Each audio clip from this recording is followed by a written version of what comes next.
মামা তুই জানোস ওই ডগ স্কট আছে না, ডগ স্কটের কুত্তার আছে বুঝছো?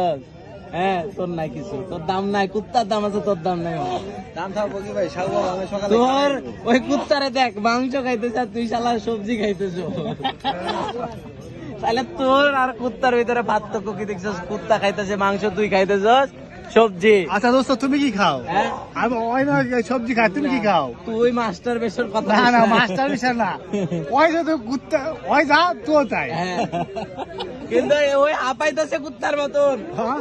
হ্যাঁ হাঁপাইতেছে মামু আমার, হাঁপাইতেছে কুত্তার মতন। কেনি 10 দিন ধরে ওর দেখছো করবা না, চাকরি করবা না? 10 বছর চাকরি পুন্নায় খায়ে দিলো। 10 বছর খায়ে খায়ে পেটটা বানাইছো, আমি বুঝো। আরে দাঁড়া। শোন সরকারি ভাত মাংলা চোদা না, দেয় না সরকারি ভাত মনে করো দেন ওই মানুষের জন্য সরকারি ভাত। শোন মামা, ডাল